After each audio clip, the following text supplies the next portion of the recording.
Okay, so welcome to the 43rd video in the Discrete Structures series. We are in the chapter of permutations and combinations, and we've been looking into the topic of generalized permutations and combinations. Inside this topic, we have finished looking at circular permutations and combinations with repetition. So today we'll continue with permutations of indistinguishable objects, and this discussion will more or less be numerical. We'll do a couple of problems. And to close the video, we'll look into a couple of different kind of problems. These involve distributing objects into boxes. So by covering these two today, we'll finish our topic of generalized permutations and combinations. And in the next video, we'll be looking at the topic of generating permutations and combinations. So 2 videos away, including this, in order to close this chapter, and then we'll begin discrete probability. So getting started with the first one, permutations of indistinguishable objects. So the first thing that we want to do is to clear out any confusion regarding indistinguishable objects versus repeated objects. We have already had a look at repeated objects in yesterday's video under permutations and combinations with repetition. And the main idea in repeated objects is that each object could be chosen more than once. For example, we looked into a problem like how many words of 4 letters are possible. And for this question, we argued that there would be 26 different letters to choose from, and we have 4 positions where to put those letters. And in the task of forming words from letters, repetition is allowed. So there would be 26 choices for each of these possibilities. And we concluded that the number of ways for this would be 26 raised to the power of 4. So when we are talking about repeated objects, we have a fixed number of objects and we can choose any of them more than once. But now if we consider this question, in how many ways can the letters of the word dad be arranged? Let me write the possible arrangements to show what I mean. I could either write an arrangement called, let's say DDA. It could be A followed by 2 Ds, or it would be an A sandwiched between the Ds. So these 3 are the 3 possibilities of permuting the word dad. And I want you to be able to see the difference between these two problems. Here the words that are given to us are fixed. We have to work with exactly 2 Ds and exactly 1 A. So in this case we say that this D and this D are indistinguishable. So when we are talking about repeated objects, we know what the different categories are, and we are allowed to choose 0 from each category or any number of items that we want from each category. When I am making 4-letter words, I have 26 different categories, and that comes from the 26 different letters available to me. But when I am picking each of my letters to form this word, not all of the 26 letters will be in these 4 positions. But when we talk about indistinguishable objects, the objects by themselves are fixed. We know what goes into the selection. It is just the fact that not all objects are distinguishable. So this D is the same as this D. So I hope you can see the difference between things being indistinguishable and things being repeated. So let us look into this particular problem in little bit more detail. So like we talked about, I want to take a word like dad, in which all the objects are not distinguishable, and count the number of permutations of arrangement of those objects. So we already saw for this example there are 3 different permutations, but how do we know that it is 3? So we can approach a problem like this in 2 ways, and both of them lead to the same solution. The first approach borrows the result from earlier. The number of permutations of n things taken all at a time is just equal to n factorial. But we know this only works if the items are distinct or distinguishable. So we start by assuming that they are. If these 3 letters were distinguishable, the number of permutations would just be equal to 3 factorial, and that would be equal to 6. But I know that the final number of permutations will be lower than 6 because some items are indistinguishable, and changing the permutations within those items wouldn't result into a different permutation. Therefore, my answer is definitely going to be less than 6. But by what factor? So if I look at my word, I see exactly 2 Ds. And the 2 Ds can be placed in these 2 positions in 2 factorial ways, assuming they were distinct. Therefore, the total number of permutations reduces by a factor of 2 factorial. And so that is one way to reach the answer. I begin by saying if all letters were different, there would be 3 factorial ways.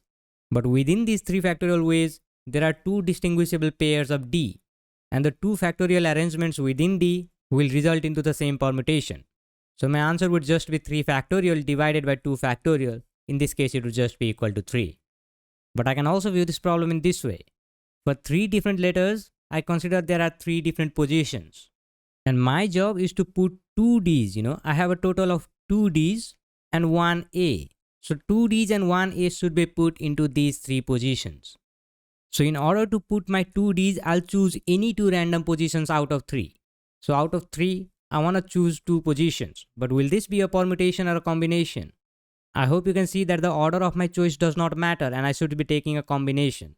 That is because when I select any 2 random positions in order to place D, the order in which I select them does not matter.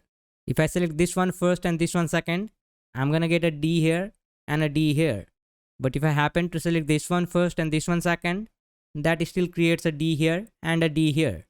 So since this D is indistinguishable, the order in which I select to place them does not matter. So I'm selecting a combination of 2 things from a total of 3 positions. And this gives me the total number of ways that I could place D in my 3 positions. Now on the remaining 1 position, I just want to place the A, and that will be equivalent to C11. There will just be one way to do that. Therefore, the total number of ways of permuting the word is going to be the product of these 2 possibilities. And if I apply the formula for combination, I know that C3, 2 is just equal to 3 factorial by 3 minus 2 factorial times 2 factorial. And I hope it's easy to see why this is the same as this expression. This part will just be 1 factorial and 3 factorial by 2 factorial is the number that I'm looking for. So let us do a quick and actual problem on this category and we'll make sense of this even more. So exactly the same problem as we discussed earlier, but I'll choose a longer word and we'll do this formally this time.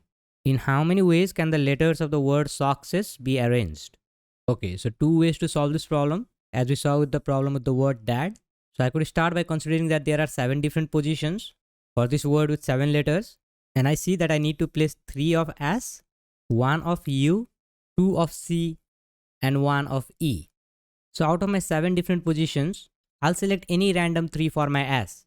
And from my earlier discussion, I know I should be taking a combination. So I'll take C7, 3. Now the next biggest occurrence is of C. There are 2 of C's. And after placing these 3 occurrences of S, I will have 7 minus 3 is equals to 4 spots remaining. So out of the remaining 4 spots, I'll choose 2 for C. So after this 5 out of 7 spots are gone, so out of the remaining 2, I'll select 1 for U and the remaining 1 should be selected for the E. Now before we evaluate this, one quick remark. I am not necessarily required to consider these letters in descending order. When I had 7 different positions to start with, I assigned 3 of that to S because 3 was the biggest frequency. But that was just a convention. I could have started with anything that I wanted. So if I write this expression, C7, 1, suggesting that out of 7 spots, I'm assigning 1 for U. And then I could maybe say C6, 1, meaning that for the remaining 6 spots after placing U, I want to assign 1 for E. So out of the 6, 1 for E. And now 5 spots remain. Let's assign 2 for C. So I'll just say C5, 2. And now we'll assign S last. We have 3 spots remaining and we'll assign S in those 3 spots. So it will just be C3, 3. So if you were to evaluate this product and this product, you'll get exactly the same number. It's going to be equal to 420. So let me expand the first one. So the first combination is going to give 7 factorial by 3 factorial times 4 factorial. The second combination, you can apply the formula, will give 4 factorial by 2 factorial times 2 factorial. The third combination, quite easy. And the fourth combination will just be 1. I'm not mentioning it here. But the idea that I want you to see is that in this fraction, there is cancellation in a chain. So this 4 factorial is cancelled with this one. This 2 factorial cancels against this one. So if I show you ultimately what remains, only the very first factorial will remain. And this 7 corresponds to the total number of words in here, or the total number of positions that I assumed in here. So my numerator is going to be 7 factorial. And if you look at what remains in the denominator, you'll be able to observe 1 factorial term for each indistinguishable group. Since there are 3 occurrences of S, I have a 3 factorial in my denominator. Since there are 2 occurrences of the C, I also have 2 factorial in my denominator. That comes from this term. Similarly for the 1E, I'll have 1 factorial in my denominator. And if you remember, we did not mention one more term here. There was one more term here and that would give another 1 factorial in the denominator. So I think this is the formula that you are familiar with. And if you are answering this question in your exam, you are allowed to use this formula directly. It is generalized and widely known. So your answering argument could look something like this. The permutations of the 7 letters of the word success corresponds to the permutation of 7 objects with 3 objects of the first kind, 2 objects of the second kind, and 1 object each for the third and fourth kind. This is given by, and we can apply this formula. This is given by 7 factorial by 3 factorial times 2 factorial, and this is equal to 420. Now, if you like the product of combination solution better, it would be completely correct to go that route. So just support your answer with the right arguments. For example, selecting 3 out of all 7 positions for S, and that leaves 4 different positions. And out of those 4 positions, selecting 2 for C. And if you proceed that way, you'll get to the same solution. So whichever solution you choose, just make sure that you express your ideas properly. Next, let's have a look at one more problem that generalizes this concept even further. How many ways are there to distribute hands of 5 cards to 4 players from the standard deck of 52 cards? So the solution to this problem will also be pretty analogous to the last solution. I have a total of 52 different cards to start with. Now the first out of these 4 players receives 5 of these cards. So I'll consider any random combination of 5 cards. And the reason I'm considering a combination is because when you are dealing cards, we are not considering the order in which the cards are dealt. Only the cards that end up on our hand when the dealing process has finished matters. But once these 5 cards are reserved for the first player, there are only 47 different cards to choose cards for the second player. And then for the third player, it would be 42, 5. And with 15 cards gone, the fourth player must be dealt from the remaining 37 cards. And so if I take the product of these 4 combinations, I will get the answer that I'm looking for. But believe it or not, it is exactly similar to the success problem we did earlier. For this word, we argued that there are a total of 7 letters. Out of the 7, we had 3 occurrences of S, 2 C's, a single U, and a single E. And why is this similar to dealing 52 cards to 4 players? You see, we can consider these 52 cards as the letters of this word success. So just like there are 7 letters in this word, there are 52 cards in this deck. And then we started making the groups. Out of the 7 letters, we said there are 3 S, 2 C, 1 U, and 1 E. Now in our case, the 52 cards are divided in terms of the players and the deck. We know that after the dealing completes, there will be 5 cards for player 1, 5 cards for player 2, 5 cards for player 3, and similarly 5 cards for player 4. But is that all? No, this only accounts for 20 cards. I'll have 32 different cards left on the deck. So exactly in the way 3S, 2C, 1U, and 1E is making up this word success, these 4 player distributions and the 32 cards distributed to the deck is forming my total of 52 cards. So if I want to be technically precise, I'll need one more combination term in my product. After dealing 5 cards to each player, 32 cards will go to the deck. But the remaining number of cards is also 32. So my final combination will just be C32, 32. And we know this is equal to 1. So earlier I suggested that the product of these 4 combinations is going to be my result. That is technically correct, but you'll also need to understand that the last combination term, which is equal to 1, also appears in this product. So looking into the approaches to solve this problem, if I just consider the product of combinations, I do not need to care about this number 32. But if I decide to use the repeated objects formula that I used in the success example, this remaining 32 cards in the deck is important to consider. So this point will be even more clear. So let's proceed to the solution. So I'll use the approach of taking product of combinations. So I can start by mentioning the first player is dealt 5 out of 52 cards. And this has the combination of 52, 5 possibilities. Similarly, I'll list the other 3 players. I'll do that quickly. And lastly, I want to mention that 32 cards remain in the deck. So you could think the remainder of the deck as being one more player that receives the 32 cards. And this one will just have the combination of 32, 32 possibilities. So to get to my result, we can simply apply the product rule. So my final answer is just going to be the product of these 5 combination terms. And ultimately, I can expand and cancel, but I can take the shortcut from this analogy. I know the result is going to be 52 factorial divided by the product of all these possibilities. 5 factorial 4 times followed by a 32 factorial. So you can expand to verify that this combination product is the same as this expression, and this is typically how we leave this solution. But the more important thing to know is that you could reach exactly this solution by following a different chain of argument. And that argument would be the same argument as you did in the success example. So instead of arguing in this way about dealing cards, We could just argue that the problem is equivalent to finding the permutations of 52 cards, where 5 cards are of the first kind, as in belonging to the first person, 5 more cards are of the second kind, 5 more cards are of the third kind, similarly for the fourth kind, and 32 different cards for the fifth kind, that would be the deck. And you know that in that case, this formula would also give the same result. And the most important thing to understand here is that this formula is ultimately derived by taking this product of combinations. So this would be the more fundamental concept to understand. Okay, getting on to the next problem. How many ways are there to place 10 indistinguishable balls into 8 distinguishable bins? Okay, so whenever we see this kind of problem that involves indistinguishable objects placed in distinguishable bins or distinguishable boxes, we want to be able to relate to and borrow the concepts from combination with repetition. If we had a total of n categories and we looked at categories of fruits, apples, oranges and mangoes, so this would make 3 categories and we want to generalize for n. And out of these n categories, I'm selecting r items. Please go back and watch the combination with repetition and especially the main idea with dividers and stars. Because if you recall this properly, the way we solved this problem was by considering 2 dividers. One between apple and oranges and another divider between orange and mango.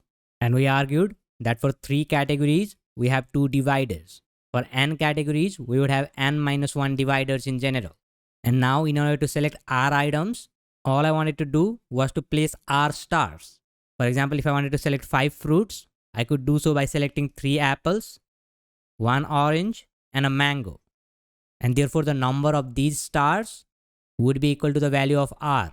And the number of the dividers would be 1 less than n, the number of choices. Therefore, we came up with the final formula for combination with repetition. For n objects taken r at a time, we say it would be the sum of stars plus dividers, n plus r minus 1, taken with a combination against r, or this would also be equal to say n plus r minus 1, comma n minus 1, which is the number of dividers. So now my job is to show you that this problem is the same as this one. First, I want you to agree that placing 5 fruits is the same problem as removing 5 fruits. So in this example, we say remove or select 5 fruits. When we looked at the problem of selecting 5 fruits, we assumed that the fruits were already in their respective sections. But that process of selection is exactly the same as placing the items back. So taking out is the same as putting in. So if you start with 5 fruits in your hand in the first place, we can look into the various ways the fruits can be placed into their categories. Now in this question, it says that the balls are indistinguishable. That means one cannot be told to be different from another, but the analogy still holds. In this case, I have 8 distinguishable beans. I can still make 8 different categories out of those beans, just like I did with my apple, orange and mango. So if I consider bean 1, bean 2, all the way up to bean 8, and as we did here, we are going to consider the 7 different dividers between the 8 beans. And now my job is to place 10 different balls. And let me show you a random positioning of 10 different balls by placing 10 stars. So maybe 1 here, 2 here, I'll take 2 of these, maybe 2 of these, maybe 3 of these, and 1 of that. So by placing these 10 stars in different ways, I can represent all the different ways to place these 10 balls into these beans.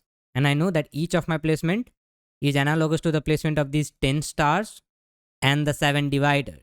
So 10 stars plus 7 dividers is a total of 17 different things. And in these 17 positions, I either have to place 10 stars, see 17, 10, or I have to place 7 dividers, see 17, 7. These two will be equal and will be equal to my answer. So what is the argument here? So I'll mention the formal way of answering this in the right. The number of ways corresponds to the combination from a set of 8 different objects, and these are my distinguishable beans, when 10 items are selected with repetition. And I hope you can see that analogy here. We have 8 different beans representing my 8 categories, and placing the 10 balls is same as selecting 10 balls. And with repetition suggests that I could place or take more than 1 ball from a given bean. And we know that this is given by, this will be the combination of n plus r minus 1, comma r. So the total number of categories, this 8 is going to be my n. The 8 different objects represents my n, and the 10 items represents my r. So I'm looking for the combination of 17, because 10 plus 8 minus 1, comma, and the second value is just going to be r, that is 10. And this, as we talked about earlier, is just see 17 comma 10, and this is equal to 19,448. Okay, so we'll do one more problem. How many ways are there to pack 6 copies of the same book into 4 identical boxes, where a box can contain as many as 6 books? So this is a very deceiving problem because it looks exactly the same as before, but it is not. When we looked into the last problem of 10 indistinguishable balls and 8 distinguishable beans, these beans were distinct or distinguishable from each other. When we considered our dividers and stars, so let's say I had 3 beans B1, B2 and B3, I would start by placing 2 dividers and I would place stars for my choices. And this choice of 5 would be considered different from this choice of 5. And this one are different because the number in the bean 1, for example, is different. Bean 1 only had 2 stars in this case, but in this case it has 1. But in this problem, the boxes are identical. The beans are identical. So bean 1 is the same as bean 2. So I cannot really count these as 2 different permutations. Because if these 2 beans are the same, this configuration is exactly the same as this configuration. In 2 identical beans, one has 1 star and the other has 2 stars. So our entire logic and the formula n plus r minus 1, comma r that we looked at earlier does not work in this situation. So when you see a problem like this, you have to be able to recognize it, and there is no closed form formula. So we'll mention our answer this way. This problem involves indistinguishable objects and indistinguishable boxes. Therefore, we'll list all of the ways to pack the books. Each listing will be a sequence with a decreasing number of books. Okay, so in this case, I have 4 identical boxes. So I do not want to specify distinct names and orders. But I know I need to pack 6 copies of the book. And so I'll mention that one of the possibilities is 6. And this simply means that place 6 on any box and leave other 3 boxes empty. Okay, so I need to pack 6 books and I'm choosing to place all of them in one box because a box can contain as much as 6 books. So I can choose to place all 6 in one box and the remaining are just 0. Another choice I could make is to place 5 in the first box, 1 in the second box, and leave 2 other boxes alone. So I'll just mention the possibilities carefully while making sure not to miss anything. So if I leave 4 on the first one, I could leave 2 on the second one. But with 4 on the first one, I could also do 1, 1. And I think that's all for 4. If I have 3 on the very first spot, I could have 3 on the second spot. I could have 3, 2, 1. I could have 3 followed by 1, 1, 1. And that's all for 3. I could have 2, 2, 2. And there could be one more. It could be 2, 2, 1 and 1. So these are pretty much all the distinct ways in which you could place the books. And I hope you can see why this is happening because the boxes are indistinguishable. I only need to say that put 6 in one box and leave 3 others alone. Leave 3 others empty. I do not need to specify which box to put the 6 ones in and which 3 to leave empty. In this case, I've used 3 boxes and left 1 empty. In this case, I've used 2 boxes, 4 on 1, 2 on 1, and left the other 2 empty. So the choice of the boxes that I'm making is completely arbitrary. But in this kind of problem, I hope you can see the difference. So from this point, we'll just mention the very simple conclusion. By exhaustively counting, we can see that there are a total of 9 different permutations or 9 different possibilities. So with that problem, we'll close the video for today. So we'll close this chapter in the next video with a look at the topic of generating permutations and combinations. So we'll understand some core concepts and look at a couple of algorithms that are used to generate permutations and combinations. So I'll see you guys tomorrow with the next one. Have a good day and bye.